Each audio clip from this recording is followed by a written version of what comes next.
Hi, it's me, Ripley. Hey Ripley, How's it going? it's going really good. How are you today? I'm good. I'm nervous. God bless you, honey. No, thank you. Excuse me. Yeah, no worries. This is I'm a there. very intentionally low production, very intentionally low production. um, because I just wanted to get it done. That was the intention to doing the series of conversations. Like I have talks like this many times with people, whether I'm friends with them or not. And it's always like, oh, I wish I had that recorded to share with others. Wow. Yeah. And I didn't want to make it a big deal because I didn't want to overthink it, just want to get it Mm. done. And that's why it's like intentionally low production or Mm. low effort production. All right. Yeah. So I did some research, as I should. I'm so glad I did because wow, um, I'm very grateful to be sharing this time with you and to ask you questions. Hopefully, one's different from other interviews that were also amazing, by the way. Wow. And I'm stoked because I took a chance, I took a risk. And what's the risk really? Like having to say no.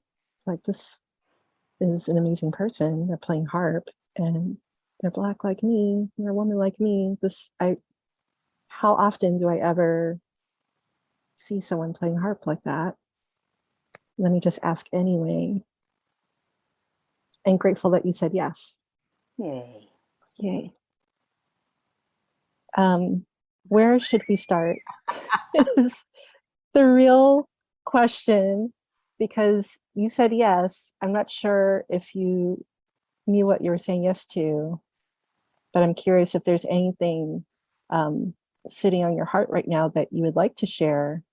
I'd like to give you the floor to say that. Well, I appreciate that.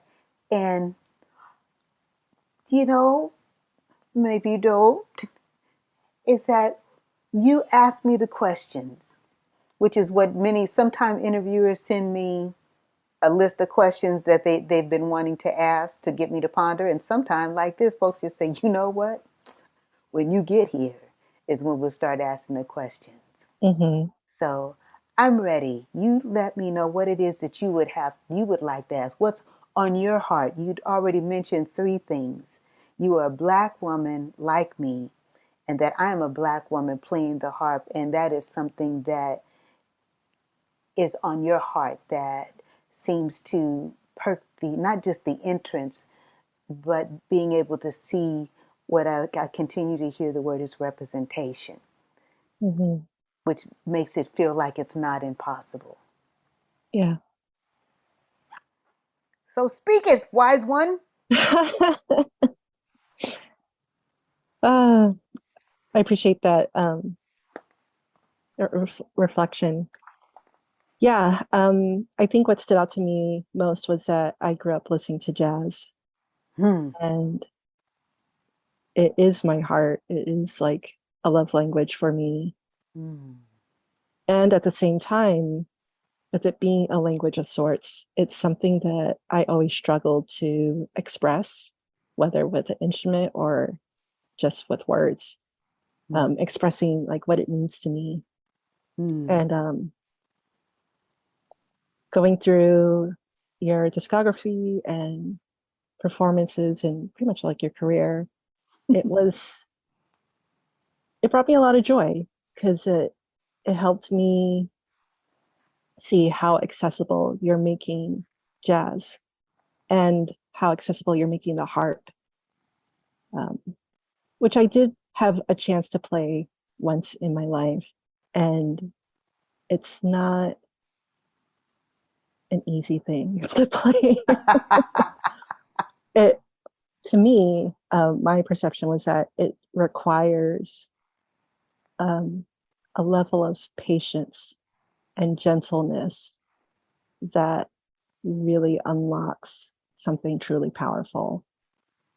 So I kind of see it as something that's not for everyone to just jump into and start playing. Mm. So to hear that you started at the age of 30, and then also to learn how many years you actually been playing it, I was like really amazed. Because I knew nothing about you until I started doing research, which was literally like this morning. You are so funny. Thank you. Like I didn't even get to really dive into Dorothy Ashby's work like I had intended to, but I'm excited that you have me inspired to explore a lot more. I notice I'm talking way more than I usually do. um, but yeah, what comes up for you in what I shared? Wow.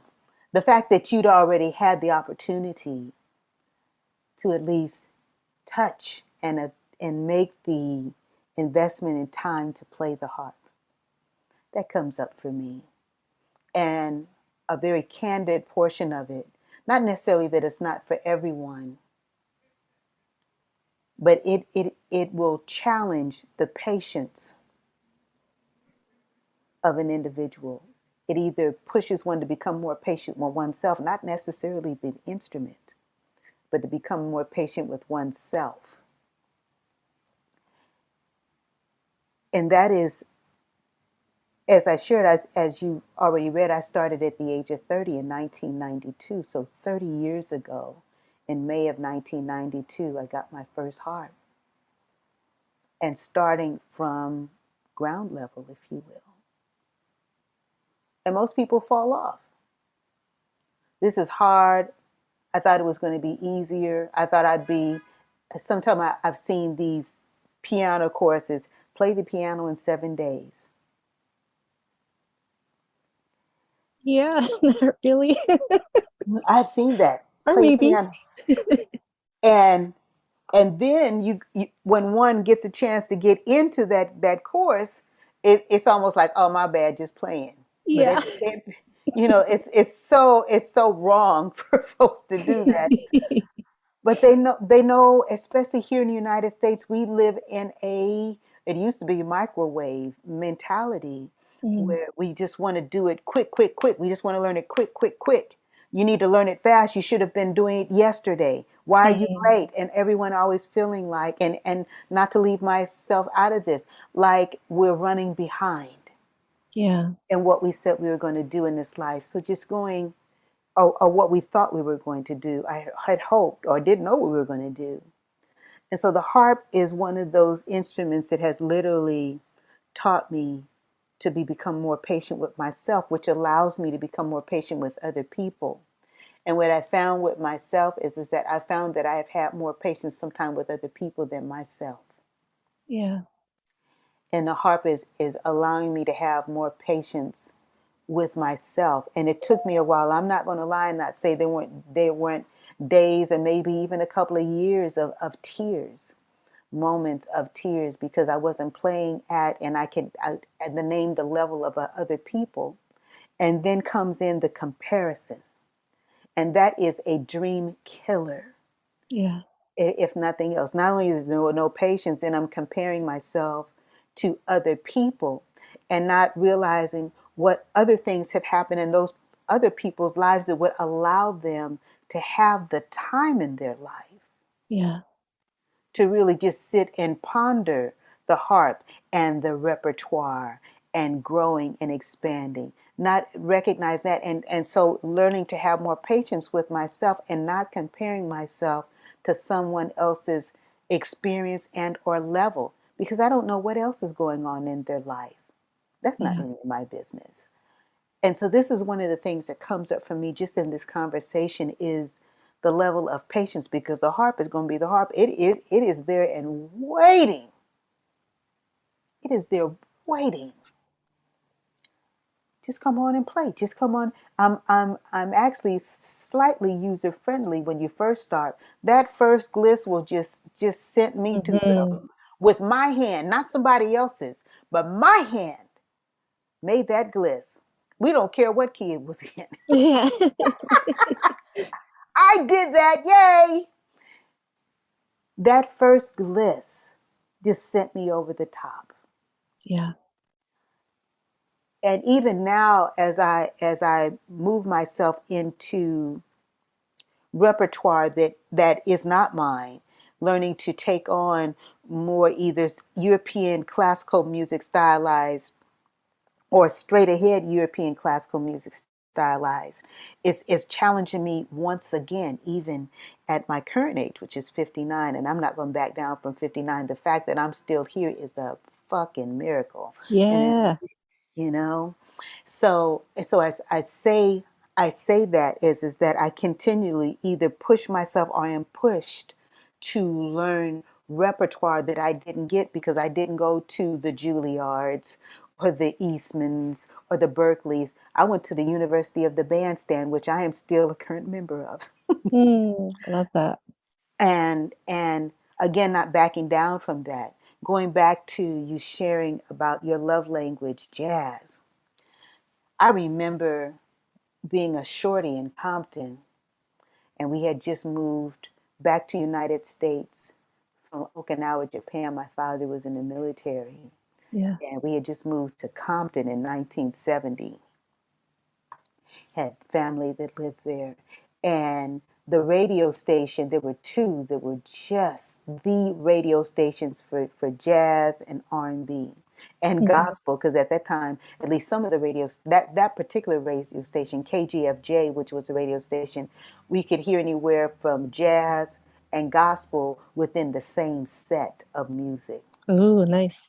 And R&B, they would just play because you just had folks that was a part of their upbringing. Hmm. And then the other radio station, KGLH, Kindness, Joy, Love, and Happiness, was at one time owned by Stevie Wonder. Oh, nice. I don't know if it still is. And they actually had a little bitty pistol click of an office in Compton, not too far from where I lived. But those radio stations, KGLH would primarily play jazz, soul jazz. And it was like my first taste of a Quincy Jones. Hmm. And hearing there was a group called the oh I wish I Cuba Gooding Jr. His father was the leader of a group. Main Ingredients. Thank you, God. Yes. I just listened to his album this year and I'm in love. Oh man, he had this one song that a female vocalist did later on, and it was hard for me to tell whose version I liked the best because I Okay, just I know. Yeah. I know where we're going. right. And so, and being able to hear that and then hear the DJs on the station, this on this particular station, KGLH, was a man who called himself King Oliver. My name is King Oliver. I'm going to take you through them Gemini changes. And for Mm, me, that was a Gemini change. You could hear some straight yeah. Quincy Jones or some straight ahead jazz, or he might throw in a gospel piece or two of whoever was there. Ooh, Reverend James Cleveland. He might throw him on the radio just because he could do that. He had he had the station for 4 hours. Might as Hmm. well. And so this became my introduction to jazz, and then the whole experience that was happening around me. Watts Riot had not too long happened. Black folks were feeling proud and black and mad and beautiful and enraged and dangerous and rich and wonderful and just feeling all of our black selves. Yeah. And I had just, like I said, I'm 9 years old. We had been living in Okinawa. We come back to United States, and this was the most black folks I had seen ever. Amazing. So being surrounded by this music and this whole spurt of black pride happening, and James Brown singing, "I'm black and I'm proud," and Yep. everybody snatching off their processed wigs and wearing those teeny weeny afros. Yeah. It was this becomes a catalyst for music for me in its own way. I had started singing as a little kid when my father was stationed in Port Chicago here in the Bay Area. uh, my mother would turn on the radio in, oh yeah, Port Chicago, and she would turn on the radio, and this particular station would play Beatles and Johnny. Johnny, what is his last name? He was singing a song called "Who's Making Love to Your Old Lady." Oh no. Okay. I'm not Johnny gonna Taylor, I remember. think his name is Yeah. Taylor. And I'm learning to sing Beatles and Johnny Taylor. Of course, my mother didn't really want me to sing "Who's Making Love to Your Old Lady." Uh-huh. However, but that's what you got on the radio. Why am I not gonna sing that? Uh-huh. So I'm learning to sing. But the harp came in 1970 when we moved back to the United States, and we're staying with my aunt in Compton. And at that time, I don't know how old you are, but I'm a slightly vintage. And as I shared, I'm 59. And at that time, the adults would tell you, don't be sitting in here listening in on grown folks' conversation. Take your hot Uh-huh. coins into the living room and go watch television. So we're sitting down with my cousins, and there's this episode of a show called I Love Lucy on. And on the episode, there's a man by the name of Harpo Marx who is the brother. He is one of, I think, four brothers called the Marx brothers. And Hmm. they were an incredible bunch of maverick Russian Jews whose mother said, "We're going to make it here in this country. I'm going to put you in show business." That's a Nice. long and short of their story. They went on to be great comedians. They did the whole vaudeville circuit. But the thing with Harpo is that I think they had a Russian grandmother who had made it to the United States just before. Russian Jewish grandmother, let me make sure I'm clear, had made it to the Hmm. United States before and had a harp in her closet in the bedroom. Well, And Harpo, whose real name I don't know was, he found it and started to play it. And the mother said, "That's what you're going to be doing." So we fast forward. I see him on I Love Lucy, and he's really just a great comedian, funny. He never speaks, but his whole antics are just all that. yeah. He sits down to play the harp and plays the most beautiful rendition of "Take Me Out to the Ball Game."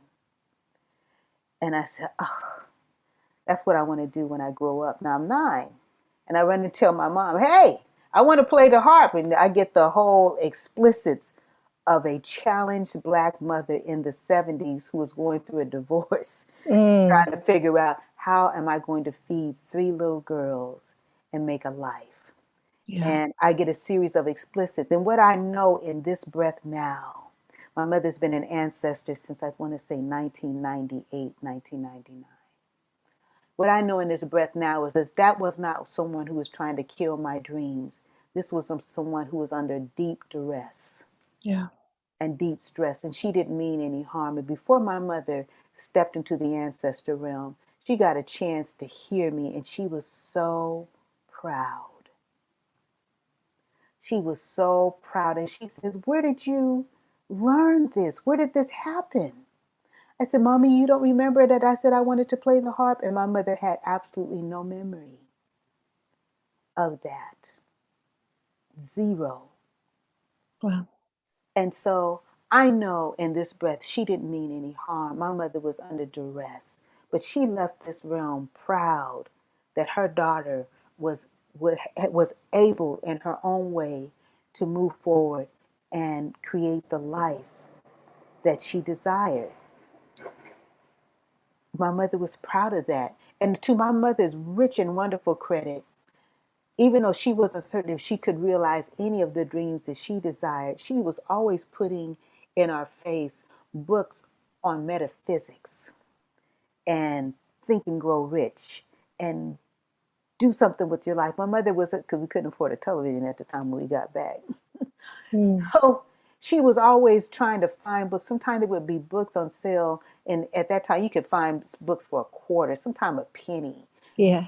And so she would find these books because nobody else was buying them. Or maybe what I should say this, the universe had already uniquely designed a way for her to have books that would help us to elevate ourselves.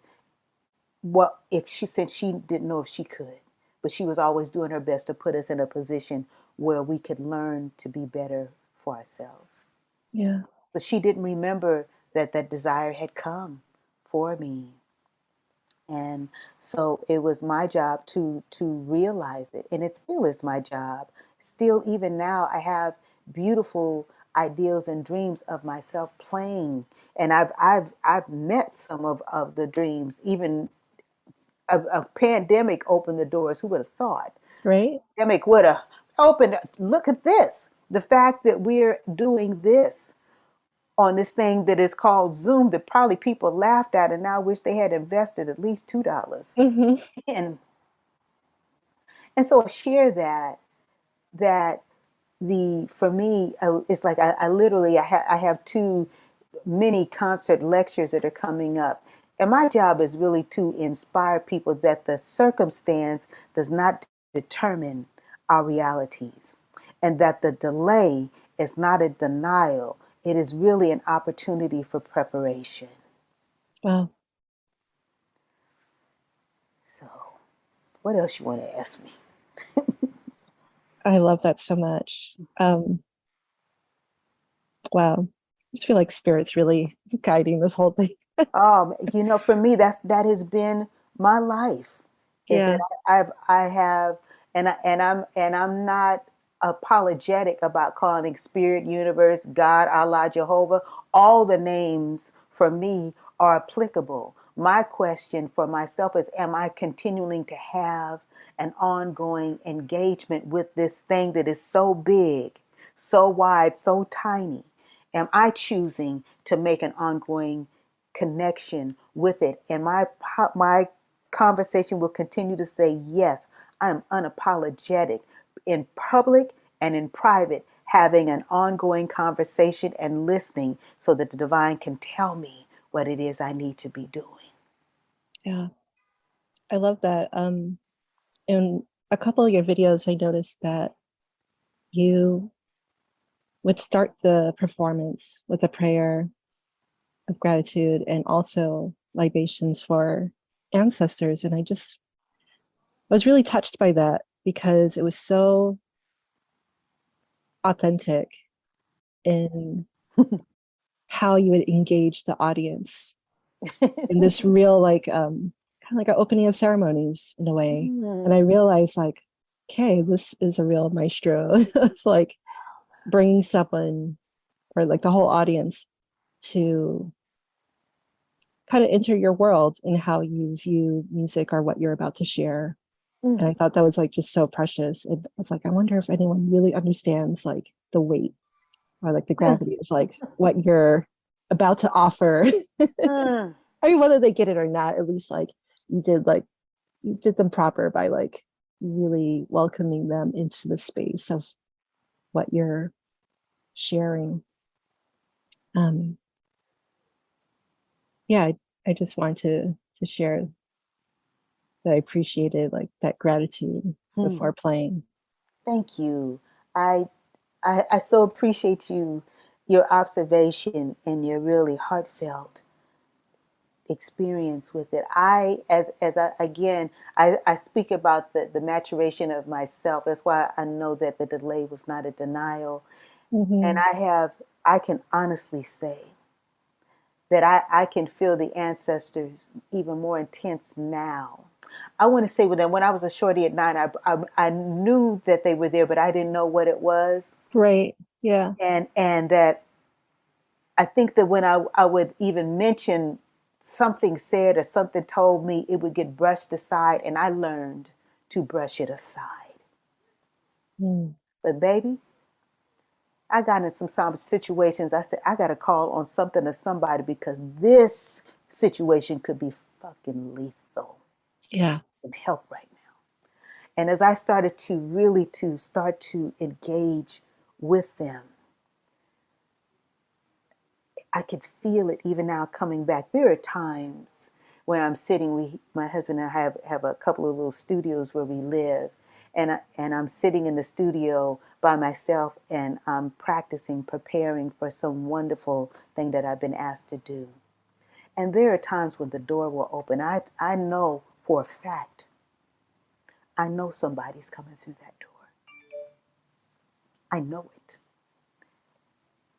I know someone has come to visit me to let me know either they are on their way to go to the next experience, or someone who's already there just to let me know you're doing good. We're cheering you on.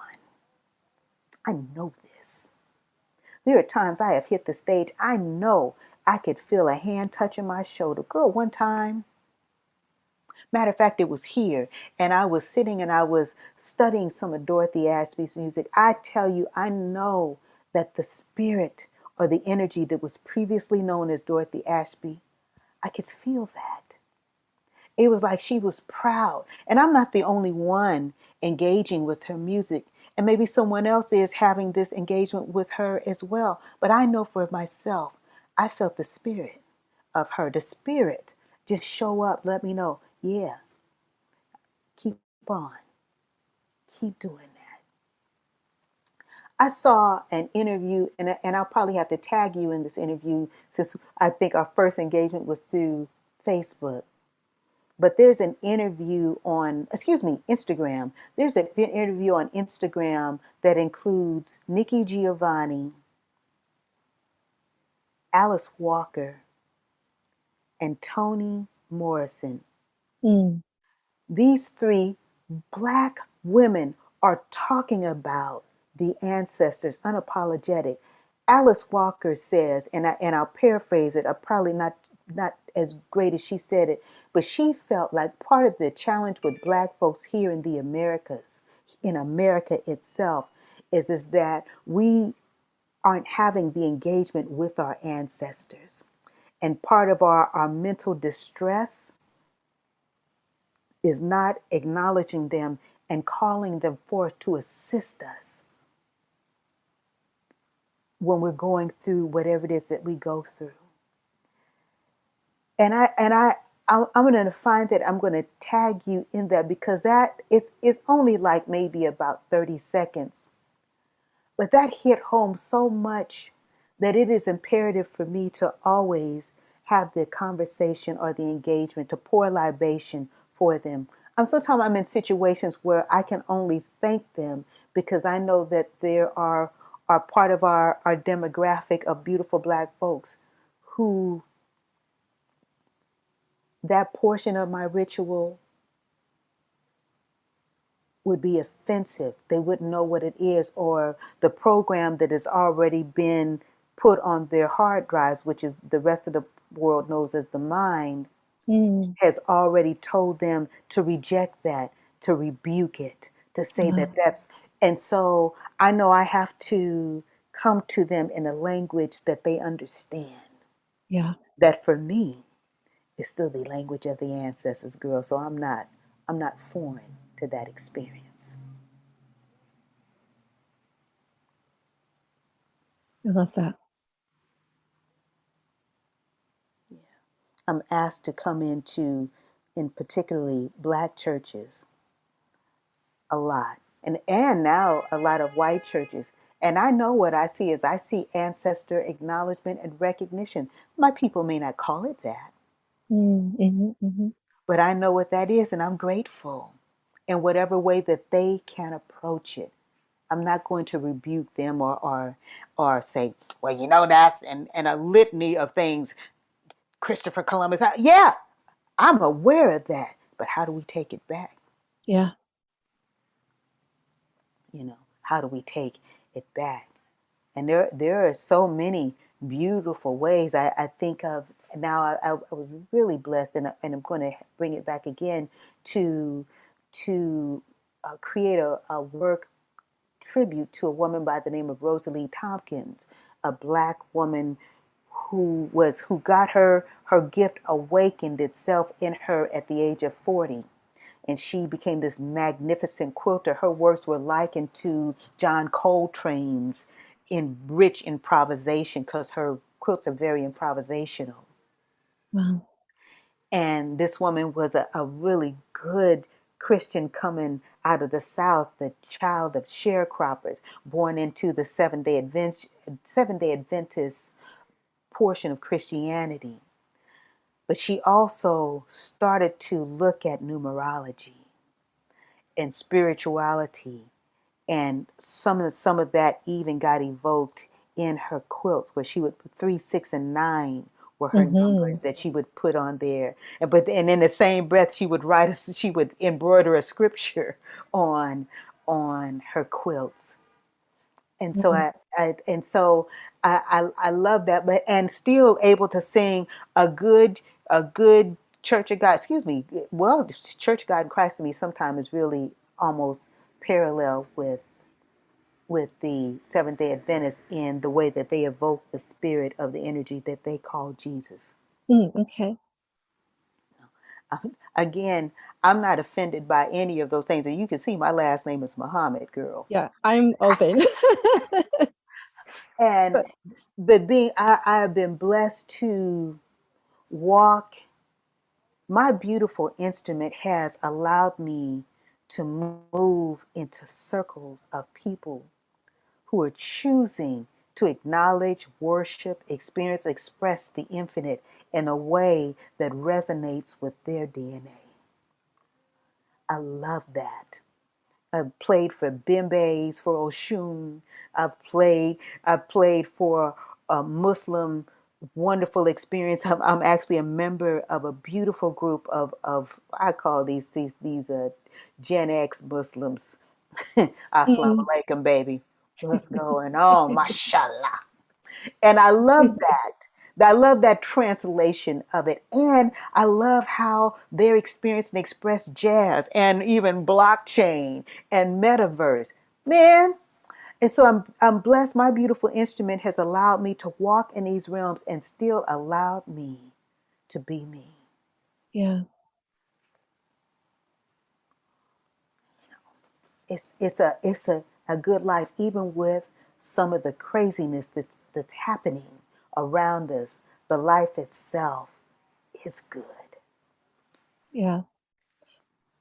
I love that you said that because that's exactly why I'm doing this Hmm. series of interviews because it's easy to get overwhelmed with everything going on in the world and to, break down from it or to feel hopeless or defeated.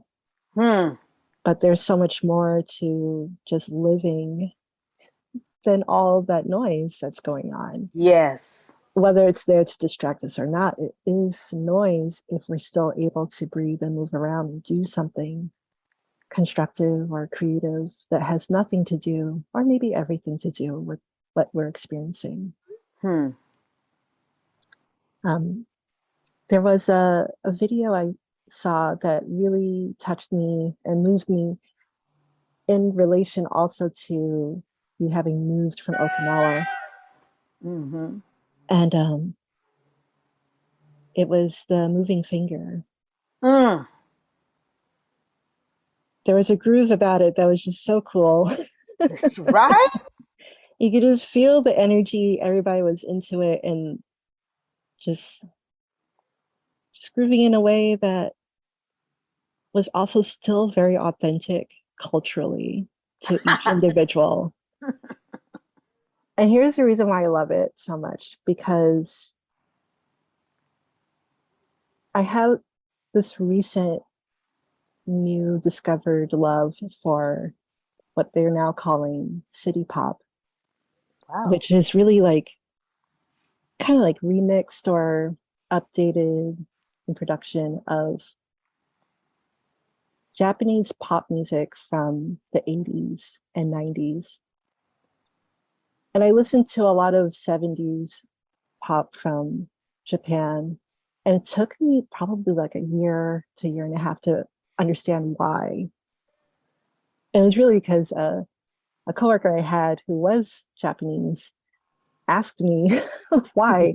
And in that moment, I realized, like, oh, yeah, the people who were part of the production and or played in the backing band for a lot of those artists Mm-hmm. were Black musicians who also played on the same records that I grew up listening to. Hold that thought. Hold that thought. Hang on. Hold that thought.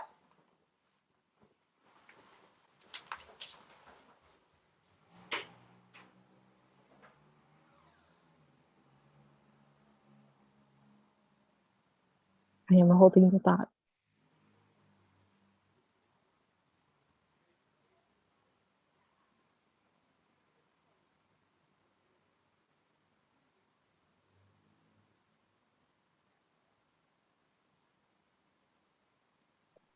Still holding the thought.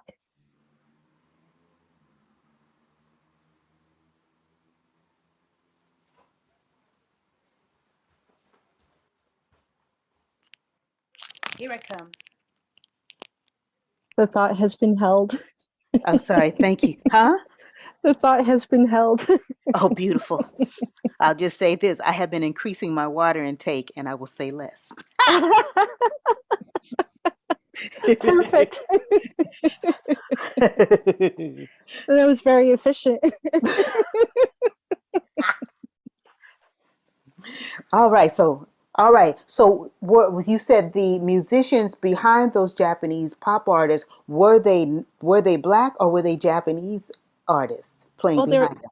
they were mixed, but like they were either Japanese who were influenced by Black Mm, art and music, or they were the actual Black musicians who played on records here in the States or, global, who went to Japan to support those artists. wow. I'm actually doing a whole research study on that. Wow. Um, yeah, and it really came up for me when I realized I'm listening to some tracks. I'm still learning Japanese, but like I don't understand like Wow. so fluently. But then I would hear phrases in the music, and I'm like, I know that. I Mm, know that track. mm. And then I find out like, oh my gosh, that's a Shaka Khan song. Oh! Like, and then I'd hear another track from another artist. I'm like, I know that phrasing. Mm. Where do I know? Like that's like a jazz, like a sax solo or something. Like where do I know that from? And I'm like, oh my gosh, they just added lyrics to Grover Washington's Wine Line. Like what's Wow. going on here? And I just thought it was super fascinating to discover, a preference of music because it just reflected other parts of my life that I was familiar with and Hmm. had already had a love for. And I Hmm. just find, I mean, I love a lot of things about Japanese culture and how Mm-hmm. they interpret um, Black music. I mean, I'm just going to say it like they Mm-hmm. have an interpretation of Black music that I find to be, the word escapes me, but I see it as a deep appreciation Mm. for the musicality that we've created. Mm. And I don't know, it's something I want to explore, but I definitely thought it was like almost kismet that now I'm here talking with you and I do my research and find out that you have this thread that also connects to my research in Black music influencing Japanese music and art in modern day. And I bring it up because when I watched that video of moving fingers, I see the kodo and I'm like, oh my God, I love the kodo. Yes. I was introduced to the kodo through Hiroshima, Mm. who I loved them because I see them as so unapologetically Japanese Mm-hmm. and they're very authentic in that. And I love that you could really tell that they're infusing their history into jazz music. And jazz music, after listening to the majority of their albums, there's a lot of influence of Black music in their work that's also infused with their Japanese culture, Mm. which I love so much. And I can nerd out all day on that. And Oh, I understand. When we yeah. had to come back to the United States, I was like, "Ah, really? I loved living in Okinawa. Mm, Yeah, I understand. That affinity is there. When I saw that album, The Rubaiyat, with Dorothy Ashby on the cover playing koto, and then finding out she played koto, and then hearing the moving finger, that was a piece I definitely wanted to bring to light. I love that piece, and I love how I got to remember the year on that. It might have been '69, but I think it was slightly later than that. How she is bringing in spoken word as we know it today. It's called spoken word. Someone might have called it poetry, but she has the opening, the moving finger writes and having writ, and then the whole kind of psychedelic sound with her voice expanding, and then her playing koto, and then that rhythm that's playing behind her, the rhythm section playing behind her. Man, Yeah. that's just some fierce stuff, man. She's just ridiculously beautiful in her exploration and creation. And that whole piece for me, I actually had a chance to play that piece for for some dancers.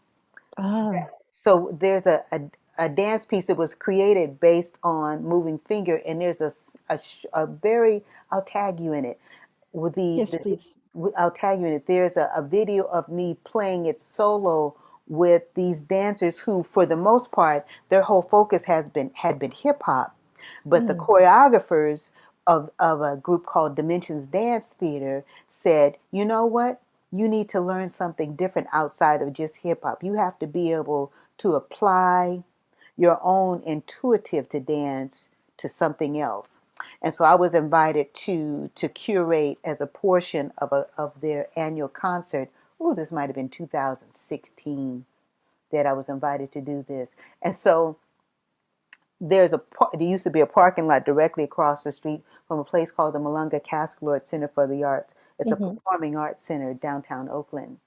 And there used to be a parking lot that actually had a mural on the wall. And so I said, "Come on, we're going out to this parking lot, and we're going to continue working on this piece out in public where everybody can see us before you have Wow. the performance." And so I'll tag you in us doing that performance, and just a rehearsal of it in the I'm sorry, in the parking lot. It was Yeah.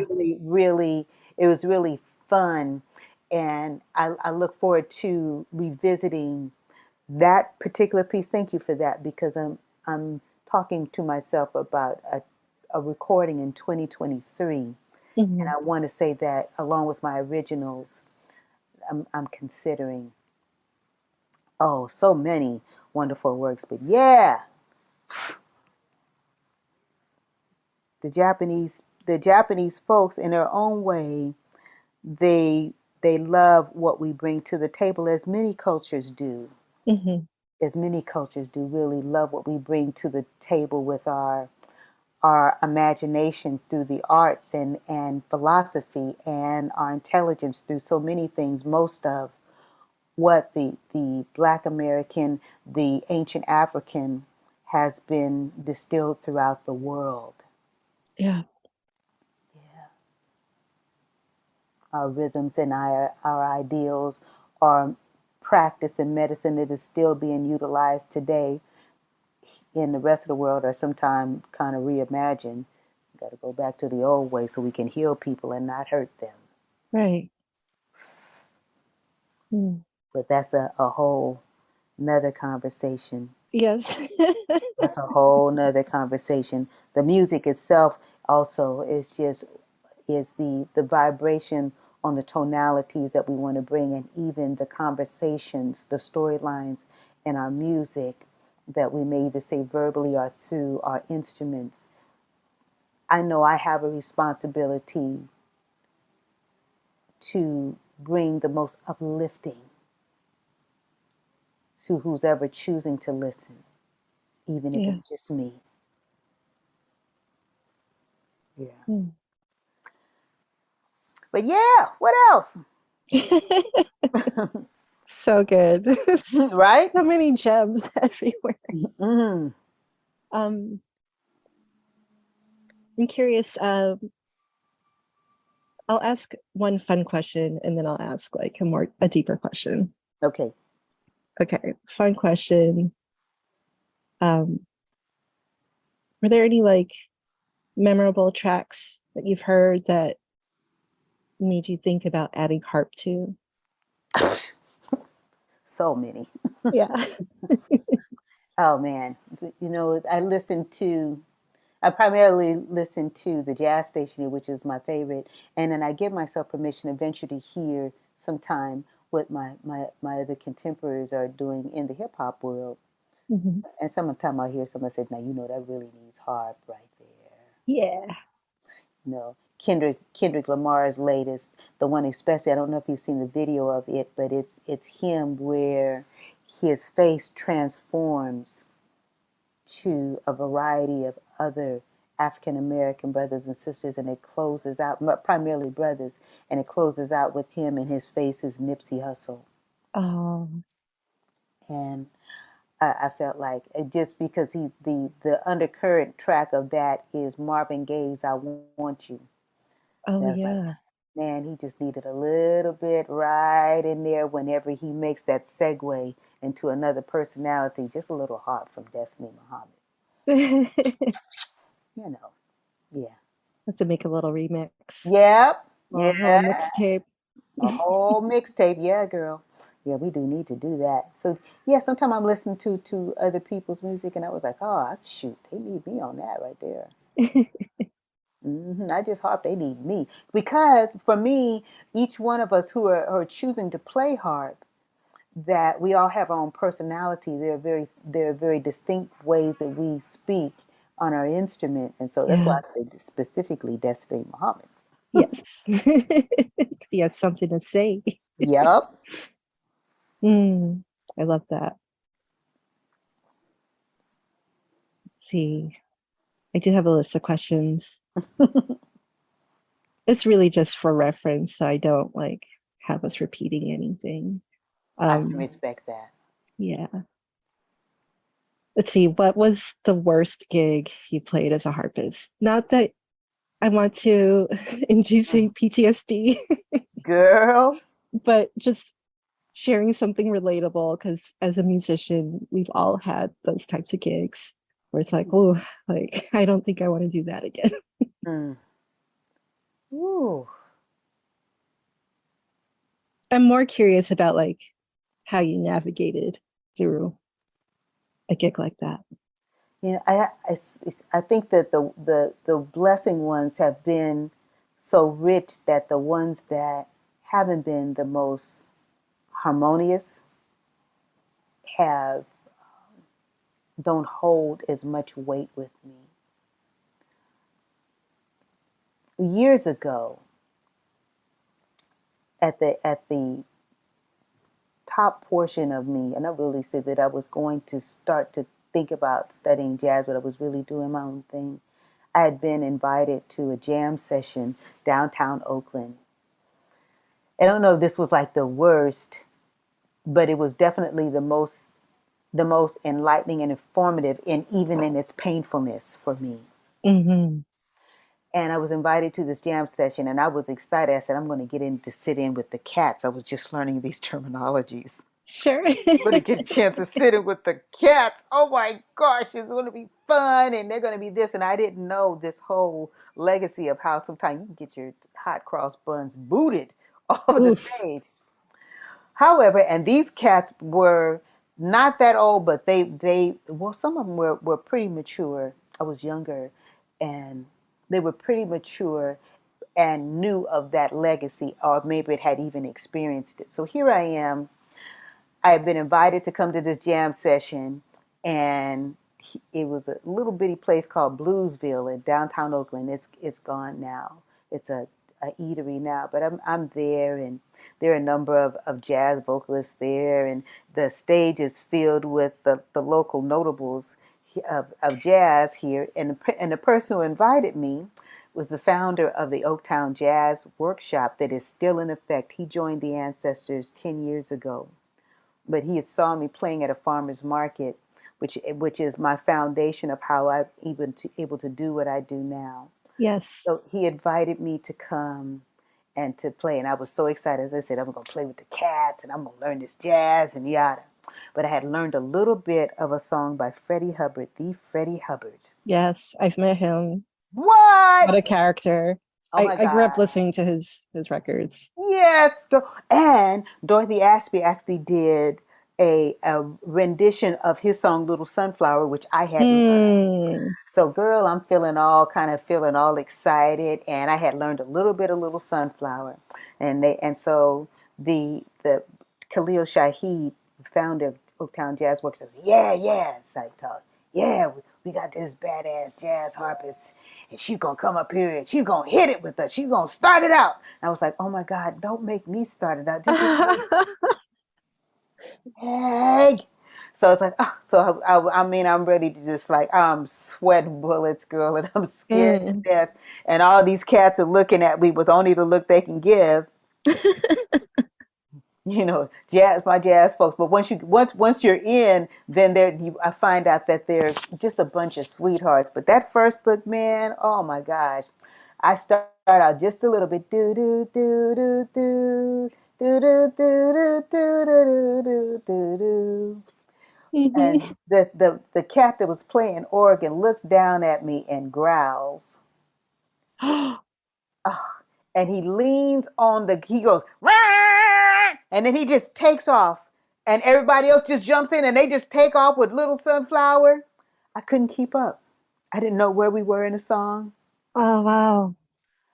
Ah, and I was like, you ever see a little kid that they just started to learn how to walk, and the big kids are running around, they're walking and running and doing all cartwheels and stuff around a little kid? That's the way I felt.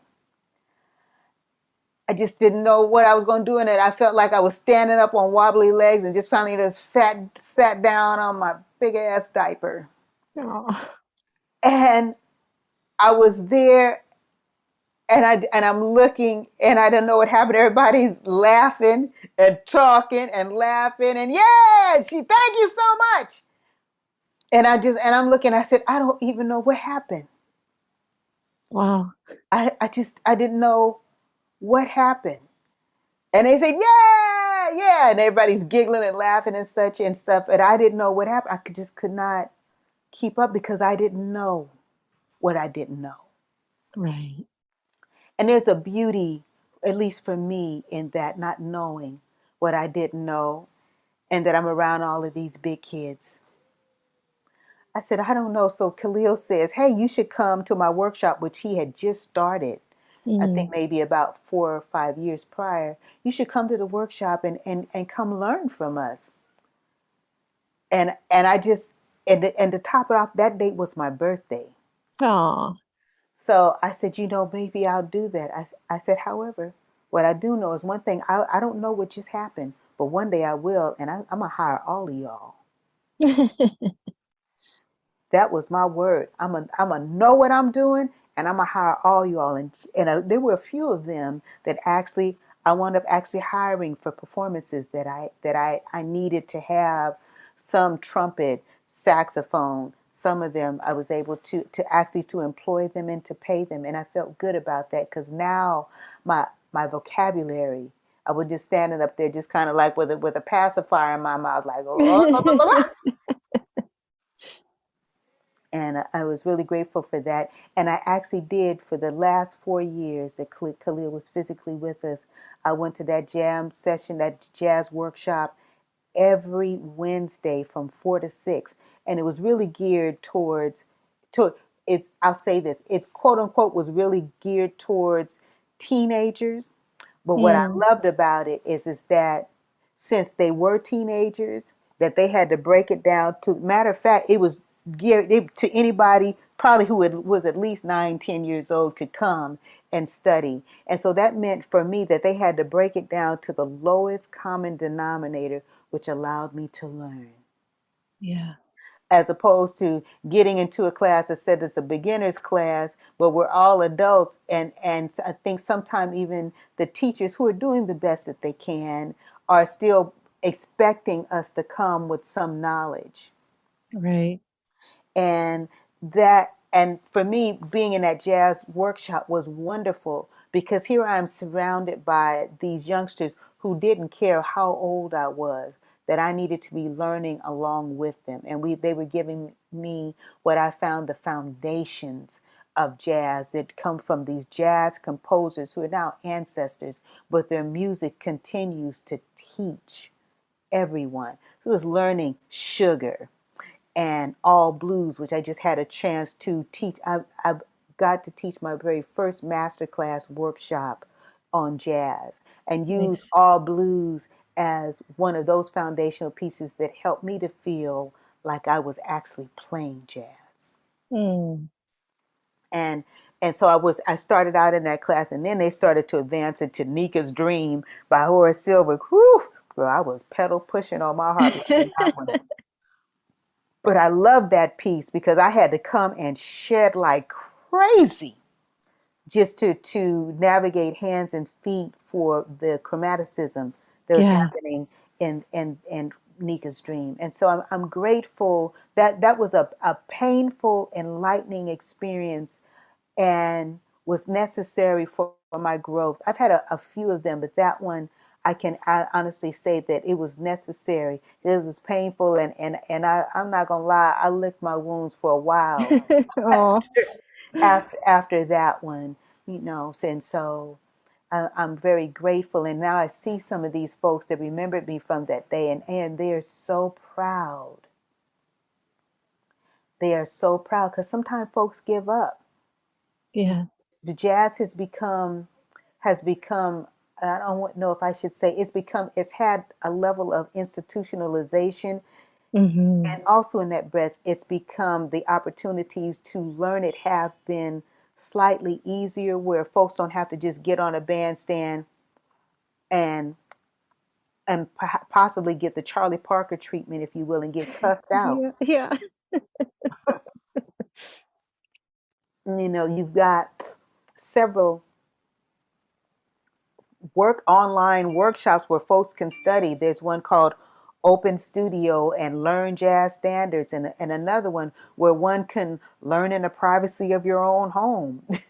You know, Hmm. you can get a subscription to a jazz workshop, which, and it's definitely different than it was back in the day when you got on that stage and somebody might say, "Get off the stage! You don't know, get out of here!" Yeah. You know, it's for folks are a little bit more there. There's a different approach to it now. As I shared, folks you can go to school and study Yeah. jazz. Now it's acceptable, but for folks who, you know, we can look at the Sonny Rollins and the Pharoah Sanders who just joined the Ancestors just here Yes. recently, and here these were folks that probably went on to teach jazz in school later on, but all of them, like us, were learning at that university of the bandstand. Yeah. So yeah, girl. Yes. We just keep growing. We just keep growing. It's imperative. And keep learning and studying. That's what I can say. I hear some folks who have asked me, so, oh, you still have to practice? I was like, yes. I can't I can't speak for other people, but I too, like my younger contemporaries, I still get to study. I still get to study and learn and grow more and more Yeah. every day. So I still do some of those harp expected performances, weddings, and the brides and the grooms always have some wonderful piece of music that they would like for me to learn for their wedding. Oh, yeah. And so this, I'm put in a position to learn new music. I'm playing at a wedding where one of the compositions is going to be Best Part by her and Daniel. I'm trying to remember the young man's last name. And for someone else, they might say, "Oh, that's just easy." Well, you know, I don't want to just treat someone's music as though it were just easy and all you have to do is get up on the stand, put the chart in front of you, and play what's there. No, I Right. really want to be able to serve this community of people Mhm. who are going through this rite of passage, knowing the wedding better than that. So how about I sit down and listen to the composition itself Mhm. before I even look at a chart? Right. How about I just listen first? Hear what's being said in this music. Maybe play along with it a little bit. See where my voice on the harp stands out. Sometimes folks ask me to sing. I did a funeral for a woman who turned 102 Wow. just this past Monday, and she came from a whole legacy of gospel music, beautiful black senior, just generous. And I had done a lot. I had played for her 100th birthday via Instagram Oh, nice. live stream because we couldn't meet because of the pandemic. Yeah. But here I am 2 years later playing for her ascension service. And what they asked me to learn was blessed assurance and her eye is on the sparrow. Nice. His eye is on the sparrow.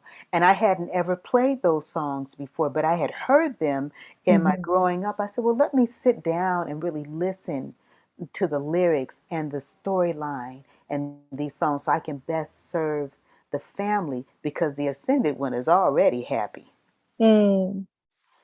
you know, and sat down with it. Even like I said, it was a part of my growing up, but it wasn't something that I had ever sang before or played. But I wanted to make sure that I could deliver it in a way that would uplift the spirits of the family. Yeah. I still get asked to do wonderful celebrations, if you will, like that. Yeah. But what Yeah. you doing? Doing this. Yes. I'm I'm just trying to find all the ways to express my own process Hmm. as a creative or discovering that I could be creative Hmm. and sharing that with others because I always think for everything that I do or say, there's got to be at least 1,000 other people going through something similar. And if I could save someone, even if it's just one person, the trouble of what I went through to learn how to be creative or learn how to be comfortable Mm-hmm. acknowledging that I am creative, because that's a whole thing in itself. Um, that's then my job is done. So I'm really just kind of exploring all the ways that we're human Hmm. and Hmm. sharing with other people that they're not alone in their experience as a human. Yeah. I love that. Yeah.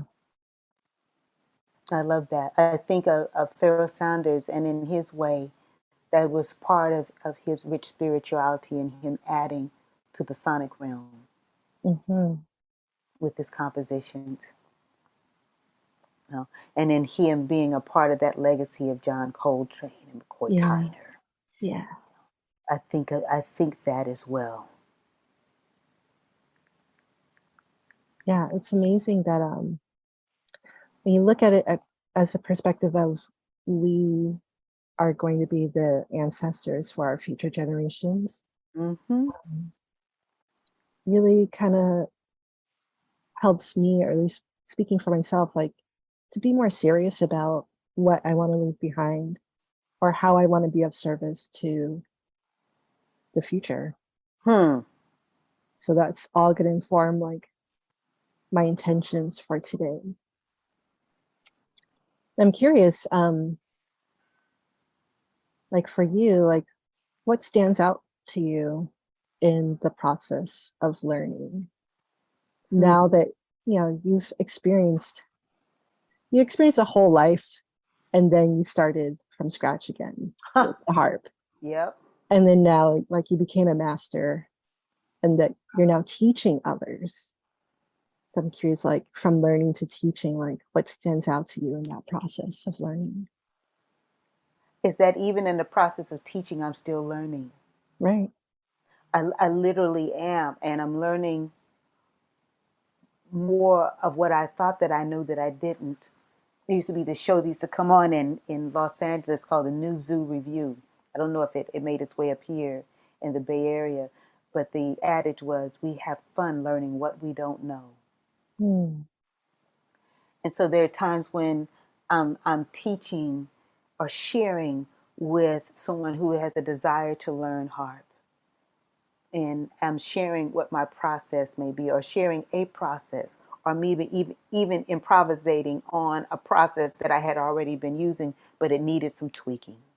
And Mm-hmm. even learning even more in this teaching sharing process. As I shared it with them, I'm learning as much, if not more, than when I'm going through my own personal practice of learning a new piece, or writing a new piece. And that's what I love about that, is being to learn while sharing with someone else, sharing what I've gotten from my years of experience, being able to share with them and learn something else in the process. And it becomes very reciprocal. It's not an either or I'm just downloading on their hard drive, better known for Mm-hmm. me, as I shared with you, their mind. There's Yeah. this rich exchange between us that happens. I may have more information, and as I shared more years of experience, more experience, but there's a way to even sometime borrowing from an old way, or finding an old way that's being processed as a new way in the art of teaching someone else. Yeah. It's really lovely. And also finding that mm, that is endless. Wow. The learning is so endless. The opportunities for practice are so endless. Who I can learn from is endless. I'm excited about that. Being able to go to my younger contemporaries, not just the kids, but going Right. to my younger contemporaries in this, especially in this music of jazz, and allowing me to share their knowledge. It goes back to one of the things that I was speaking on earlier, where one of the beauties that many of my younger contemporaries have, especially the ones that I know, they had the opportunity to study jazz and focus completely on the music and bettering their technique and such, and knowing that they were housed and clothed and fed. So there wasn't that other feeling there that, whew, I got to get here and go to work, and I got to do this and this. Mm-hmm. They had several other classes that were going on, but those life situations, those foundational life situations, housing, food, clothing, all of that, that wasn't a worry, so that the mind wasn't divided up with possible anxiety. Yeah. They didn't have that, which allowed them to move with a little level of ease, some trepidation, because everybody wants to sound their best. But the question is, are we sounding our best and not somebody else's best? Ooh. Right? Mm-hmm. I'm just getting this in real time while I'm talking to you. Yeah.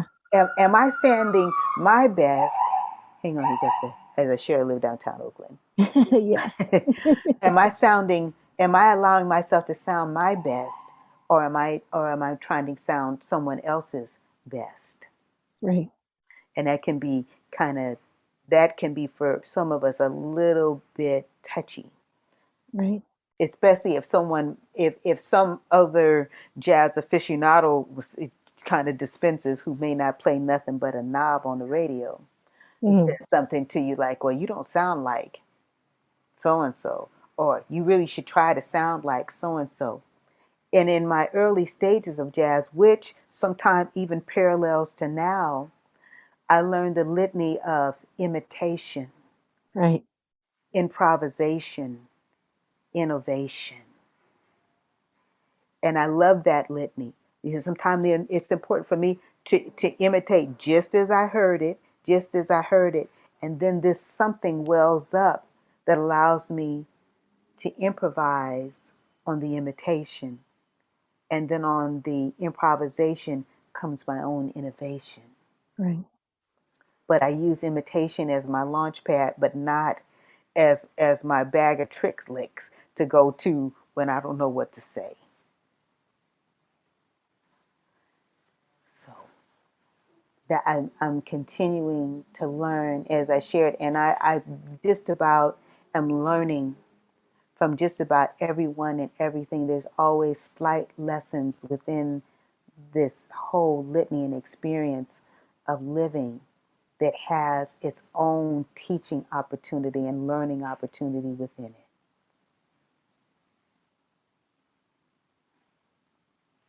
Wow. Is there anything experimental that you'd like to do musically? Like whether it's with the harp or not, or it's singing? I don't, I see that some of my contemporaries love to do, I shouldn't love to do, but are experimenting with some electronics with their harp. Hmm. And I think that's great. I really enjoy the sound of the harp as the harp. And there are some modifications that my husband, who's my wonderful roadie, sound man, bestie, yada, Mm, he adds just a little bit to my harp, but not enough to change the sound. I love the sound of the harp. I love the sound of voice.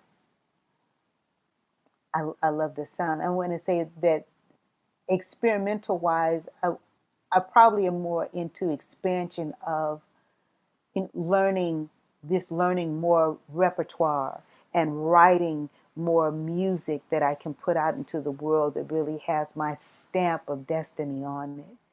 So experimenting, I think it is more for me just more of an expression of myself and challenging myself, as I shared earlier with this litany of European classical, or even a class pollination of classical jazz, European classical music as it can be expressed through jazz, which it had been done, I want to say early 70s up until close to the 80s. It was a version of it referred to as third stream. mm, And it was set down by a man by the name of Gunther Schuller. And third stream was even being taught in schools for a little minute. I haven't heard any more about it. But those are the things that I enjoy the opportunity to play with those who have been primarily focused in on European classical music and having my works expanded upon for a full orchestra. I really enjoy that, and to hear that bevy of sounds. And if I can say, I don't know, it's not experiment. I had the opportunity. There's a wonderful composer, bassist here in the Bay Area, who's also the the artistic director for the Hillsburg Jazz Festival, Marcus Shelby. And he wrote a suite of music called Blues in the City. And it was his first time ever writing for harp, and he invited me to play on the composition. Man, that was so fun. mm. It was, and I'm looking forward to doing some more of that. If there, again, another side of an expression of myself, they would call me the side woman or the side person in this ensemble, but just being able to add my textured tone Right. to that sound is just so fun. And I have a composition that I wrote called a corner 14 that actually I want to have it reworked for big band as well as for orchestra. So that cometh. I love it. I love that you kind of just demonstrated that expressions are endless, and what we usually think of as experimental, especially when it comes to music, we do naturally want to gravitate toward thinking about electronics and you know really exaggerated modifications Mm-hmm. of the timbre of the Mm, instrument. But yes. being experimental really can just be doing something different or expanding your expression using just the natural voice of that instrument. I love that.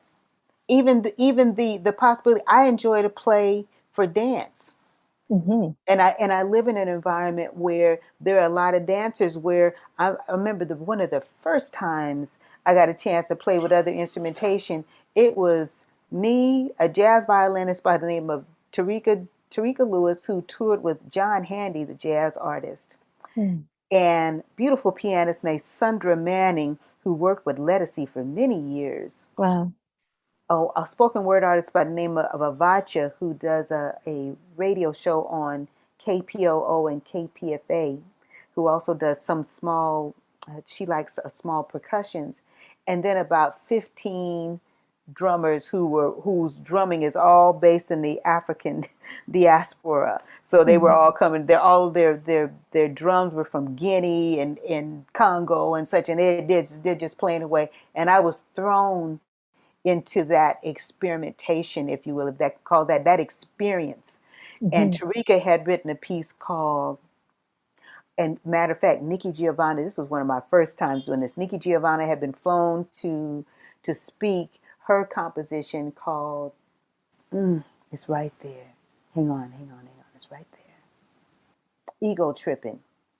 Yeah. Tarika had written a piece called Ego Tripping in like 3/4 6/8 time. Man, a real rich, fun E minor something, girl. We was having a ball, and the dancers had had choreographed a whole piece around that, and Nikki Giovanna is reading. Now we all on stage, and sitting like orchestra side to Nikki, and Nikki is looking at us and looking at the dancers. She is so taken by us that she's not even reading. So the Oh. and the dancers can't stop dancing. Mm. And I love that experience. It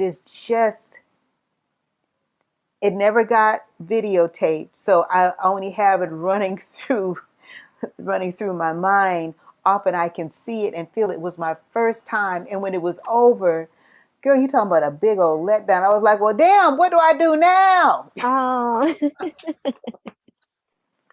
you know.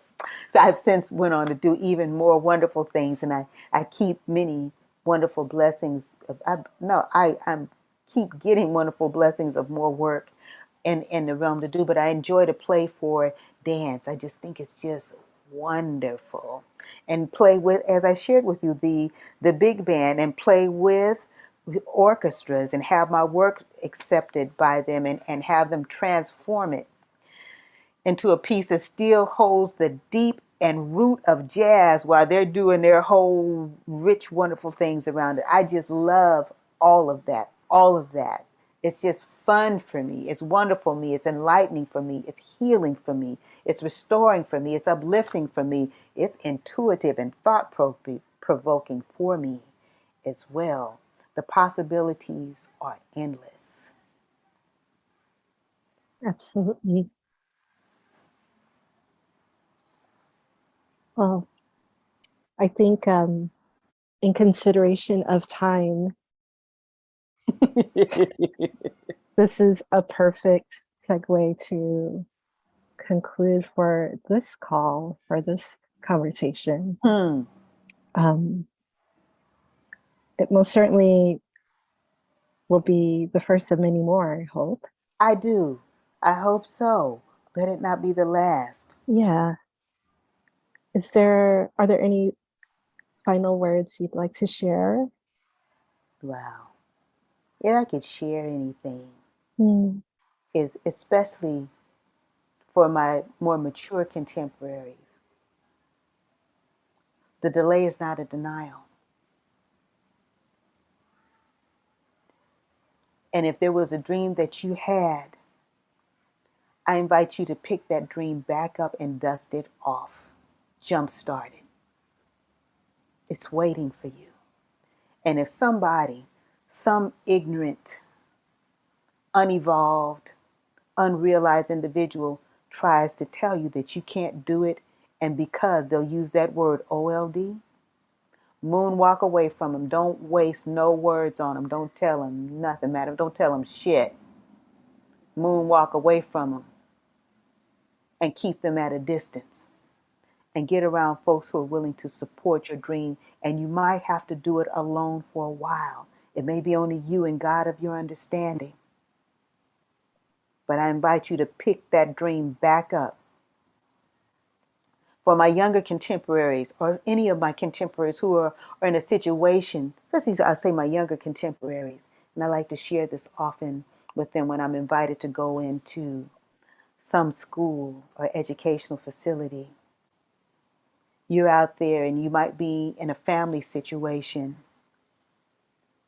where folks, you're living amongst people who have unrealized dreams, and that has not happened for you yet. You're still feeling like you can dream, but your outer circumstances are saying something different. I invite you to save up a little bit of your money if you can. You can. I'm claiming it for you that you can. And to me, in every hood, there's always a Dollar Tree or a Dollar General. Dollar Tree is my favorite. Yeah. I invite you to go to the Dollar Tree, and it's now $1.25, You're right. and invest $2.55 and buy yourself a journal. There's a section in the Dollar Tree that I visit often that has blank journals and books with blank paper and pens. And I invite you to buy at least one and fill it up and save your money up and buy another one and fill it up with all the dreams that you could possibly desire to have happen for you. And just write. And don't edit and don't ask how it can happen, why it could happen, when it could happen. Just write down your dreams, not your mama's dreams, not your daddy's dreams, not your sister or brother's dreams, not your cousin, not even your grandmama's dreams.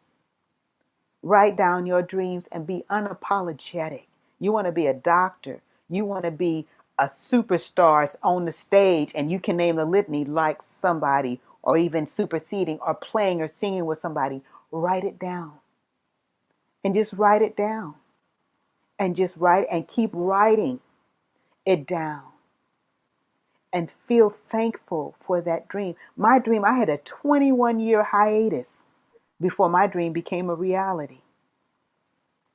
I'm grown.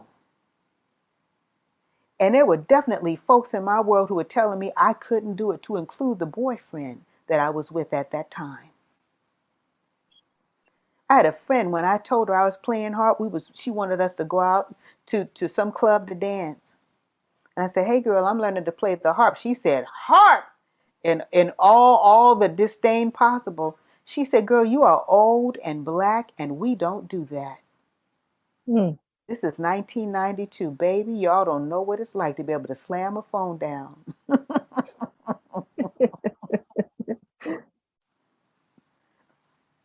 I didn't speak again to that woman until maybe about about maybe 6 years into it. And she says, "You're actually doing this." Someone else said that later on too. I just said yes. There's nothing else to say. Stop wasting words on folks who don't have your dream or their dream ready and being polished and loved up on. Don't waste words with people. Don't waste words with people. And it might be sometime, and this is hard. It might even sometime be your family. Don't waste words with people. That's your dream. Your God gave that to you, not to them. Don't waste words with people. Show them. Show them. And then they'll tell the big lie. "I always knew you could.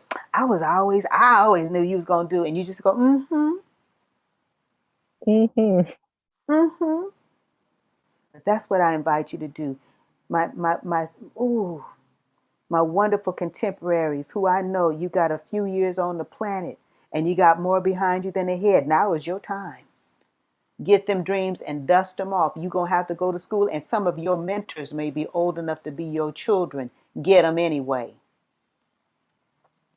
Get them anyway. Get in some of these classes with these youngsters, your younger contemporaries, and learn from them. Let them share their wisdom of today's, and they're going to ask you to share your wisdom of yesterday. It's a rich, beautiful exchange. I love it.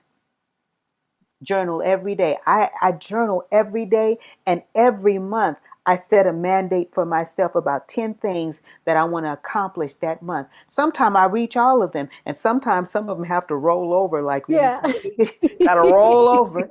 And sometimes I had to have things roll over and roll over and roll over. Sometimes we just get to do that. You was gonna be on the planet anyway. Do it. Take your dream and dust it off. Take your and as your dream start to manifest, because you've been watering it and you've been thinking about it and you've been looking at it and you've only talked to you and your God about it. And soon you'll start to get folks who are around you who you can share it with. But be mindful, because your dream is your baby. Don't set it in the path of murderers. That's what I got to say. Wow. Thunderous applause. Yeah. Yeah. Yeah. I give folks what I need. And these are the things that I often get a chance to tell myself as I move through and have these beautiful blessings to share music and inspiration and love up on people. It's fun. Yeah. All right. So this All ain't the right. last time. We're going to be talking again and again and Yeah. again as Yeah. as more wonderful opportunities and blessings, and just the exchange, to share and uplift and edify one another. Yes. This is important, where we continue to encourage one another. We get to do this. Keep one another uplifted when the world looks like it's gone crazy. Mm. When we think that when the news is looming large with a plethora of things, we get to share flowers with one another. Yes. I would have it no other way. I would have it no other way. If I can't encourage you and let you encourage me, then we need to put some distance between ourselves. Yeah. But when I know that I can encourage you, you can encourage me, shoot, you're going to get a text message, a call, a virtual high five. I'm going to see you on Instagram, Facebook, Twitter, TikTok, and I'll be loving up on all of your stuff. Put a whole bunch of hearts and flowers and candy. Throw some money on there. Yes. Yes. This is how we do. Gotta encourage. Ooh, because I want to see us all win. Yeah. I'm all for the win-win. There's Ooh, no reason why we can't. no reason. And I'm not going to let anybody tell me there can't be. There's no reason why we can't all be winning in this game called life. Yeah. Celebrating each other. Ooh, that celebration of each other. Ooh, yay. Because see, when I Second. celebrate you, the God in me celebrates me. Mm-hmm. You winning just lets me know, ooh, that's what winning look like. Mm-hmm. Well, I'm going to celebrate her. Because me too. But we're going to celebrate her right now. There's plenty of room. There's Yes. plenty. All right. So you already know how to reach me. Yes. Let it not be the last time, sooner than later. Yes. Sooner than later. Love it. An absolute pleasure and blessing to share the space and time with you. Thank you. Thank you so much. It's a blessing to do the same. All right. Have a wonderful rest of your Wednesday. You And just made it better. yay. Likewise. You really did. We'll talk soon. All right. Dream big. All right. Bye-bye.